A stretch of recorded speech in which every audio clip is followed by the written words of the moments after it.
betul. Pergantian pemainnya tambah aneh, masih aneh. Iya. Gue sih ya sorry itu ini bukan, ini Kluivert, Pastor sama Langsat tiga-tiga bertanggung jawab. Gue masih ini loh, nggak habis pikir sama konsep bermainnya Patrick Kluivert.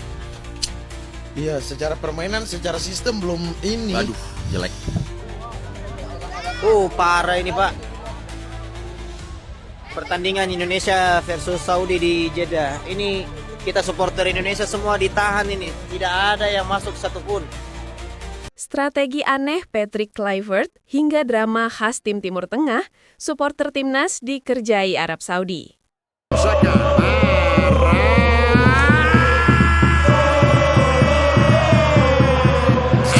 Sebelum laga dimulai, publik sepak bola Indonesia sudah lebih dulu diliputi rasa cemas. Kekhawatiran itu sederhana, namun beralasan. Keputusan wasit asal Timur Tengah yang kerap kali merugikan timnas Indonesia di laga-laga penting sebelumnya. Banyak yang masih teringat bagaimana peluit mudah ditiup untuk lawan, sementara pelanggaran keras terhadap pemain Garuda sering dibiarkan begitu saja. Maka sebelum bola bergulir di Jeddah malam itu, ketegangan sudah terasa. Bukan hanya dari panasnya suhu gurun, tapi juga dari rasa was-was akan keadilan di atas lapangan.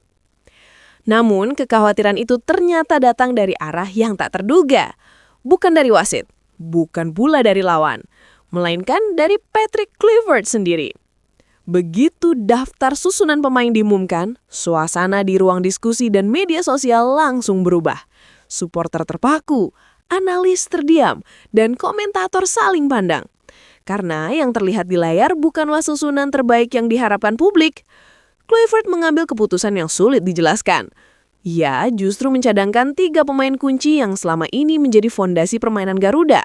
Oleh Romeni, mesin gol yang selalu menciptakan ancaman, Tom Hae, otak di lini tengah yang mengatur tempo, serta Sandy Walsh, pemain yang memberi kestabilan dan keseimbangan di sisi pertahanan. Keputusan itu membuat banyak orang bertanya-tanya, apakah ini bentuk strategi atau sekadar eksperimen di laga sepenting ini? Kegelisahan pun makin terasa di tribun penonton. Mereka datang dengan harapan tinggi, namun dibayangi rasa ragu terhadap keputusan sang pelatih. Bahkan sebelum peluit pertama dibunyikan, ada sesuatu yang terasa janggal. Seolah Garuda akan terbang dengan sayap yang belum siap mengembang. Dan benar saja, ketika pertandingan dimulai, semua kekhawatiran itu perlahan mulai terbukti.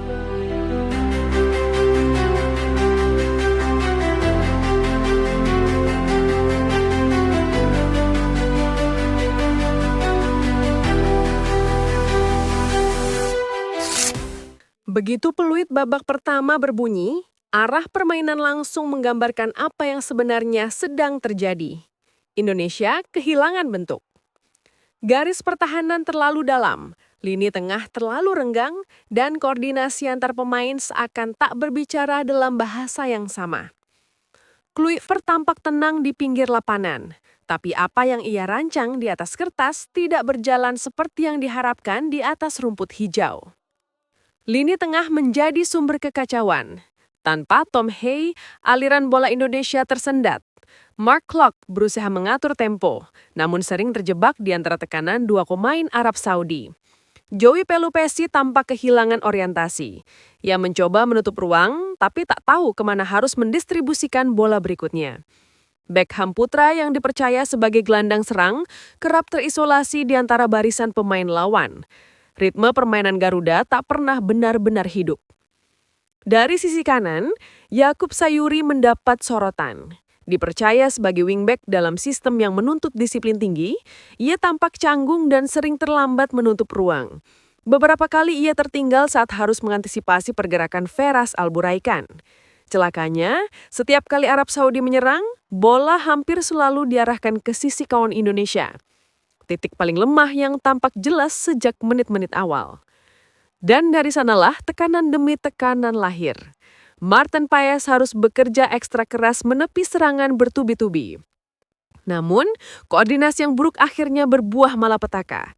Kesalahan komunikasi di lini belakang membuat Saleh Aboual Samad dengan mudah memanfaatkan ruang kosong dan menyamakan kedudukan menjadi 1-1. Gol itu seperti pukulan telak bagi moral tim.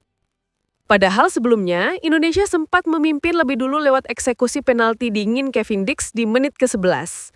Namun keunggulan itu hanya bertahan beberapa menit saja. Setelah gol penyama kedudukan, permainan Indonesia semakin goyah. Arab Saudi membaca kelemahan dengan cepat, memperlebar serangan, dan menekan dari dua sisi. Hingga akhirnya, Yaakob Sayuri melakukan pelanggaran ceroboh di kotak terlarang.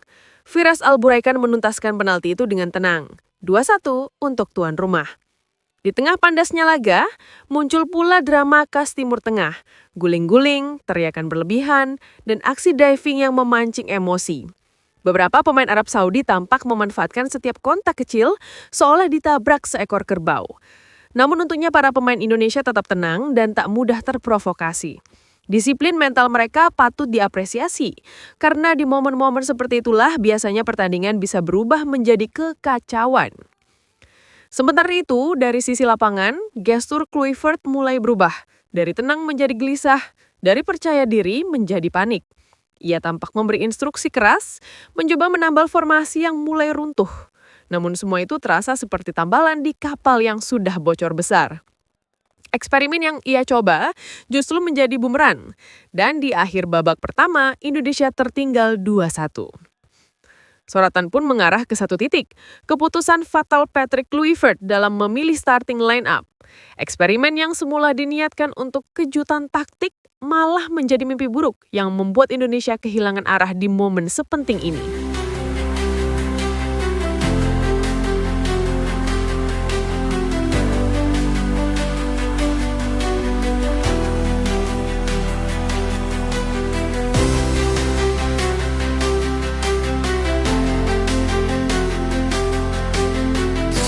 Di saat semua orang berharap Patrick Kluivert segera memperbaiki sisi kanan pertahanan yang terus ditembus tanpa henti, keputusan aneh kembali muncul.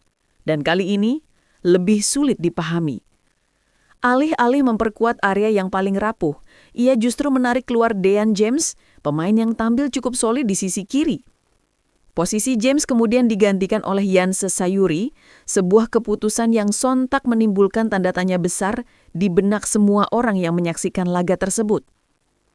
Bagaimana mungkin pemain yang bermain disiplin justru digantikan, sementara sektor kanan yang sejak awal menjadi jalur favorit serangan Arab Saudi tetap dibiarkan tanpa solusi?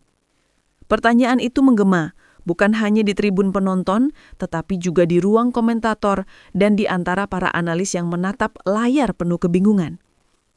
Di lapangan, efek dari pergantian itu langsung terasa. Keseimbangan pertahanan semakin goyah. Janse Sayuri yang belum lama masuk, terlihat belum siap sepenuhnya untuk ritme cepat permainan Arab Saudi. Koordinasi di lini belakang menjadi makin berantakan, terutama ketika Arab Saudi mulai memanfaatkan kelelahan para pemain Garuda untuk terus menekan dari kedua sisi. Sementara itu, Yaakob Sayuri di sisi kanan, yang sejak awal tampil di bawah performa, terus menjadi titik lemah yang tak kunjung diperbaiki. Arab Saudi pun menyerang ke arah itu tanpa ampun, seolah tahu di mana kunci kemenangan mereka berada. Waktu terus berjalan dan Indonesia kian terpojok. Suara supporter tuan rumah bergemuruh, menciptakan tekanan yang luar biasa. Patrick Kluivert tampak berdiri di pinggir lapangan, gelisah, berkali-kali memegang kepala, sambil memberi instruksi yang tampak tak lagi didengar oleh para pemainnya. Di wajahnya tergambar campuran antara kebingungan dan penyesalan. Namun keputusan-keputusan penting selalu datang terlambat malam itu. Baru pada menit ke-80, Kluivert akhirnya melakukan pergantian yang sudah seharusnya dilakukan sejak babak pertama. Sandy Walsh masuk menggantikan Yaakob Sayuri. Namun langkah itu datang ketika kerusakan sudah terlalu parah. Momentum telah hilang, rasa percaya diri sudah terkikis, dan ritme permainan tak lagi bisa dikembalikan.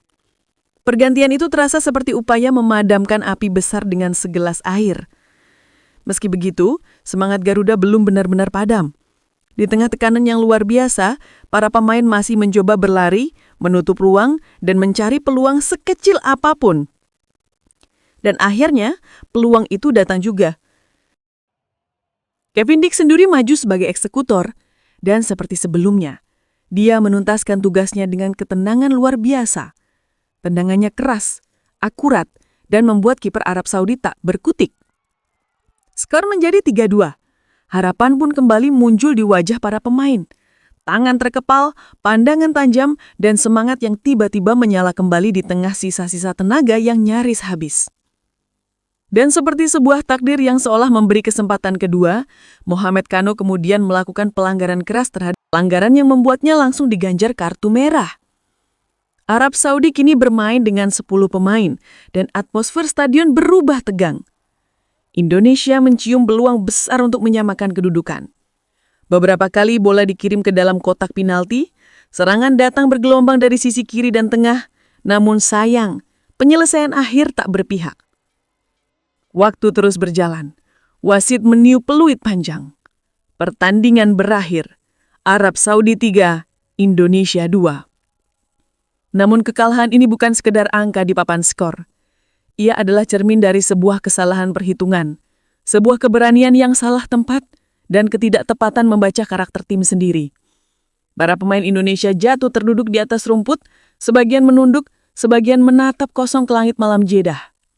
Di pinggir lapangan, Patrick Kluivert berjalan perlahan menuju ruang ganti, dengan kepala tertunduk, langkahnya berat tanpa ekspresi, seolah tahu bahwa malam itu akan meninggalkan luka panjang di hati banyak orang.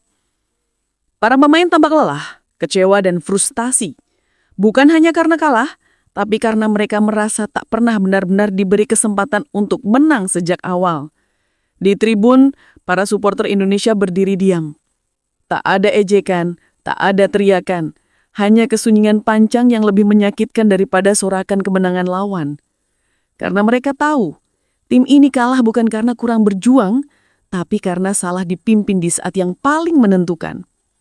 Malam itu di Jeddah menjadi pelajaran besar, bahwa dalam sepak bola, taktik tanpa intuisi adalah bencana, dan keberanian tanpa pemahaman adalah kehancuran. Patrick Kluivert datang dengan niat baik. Tapi di laga sepenting ini, niat baik saja tak cukup. Yang dibutuhkan adalah pemahaman tentang jiwa tim, tentang siapa yang siap berperang, dan siapa yang harus memimpin dari awal.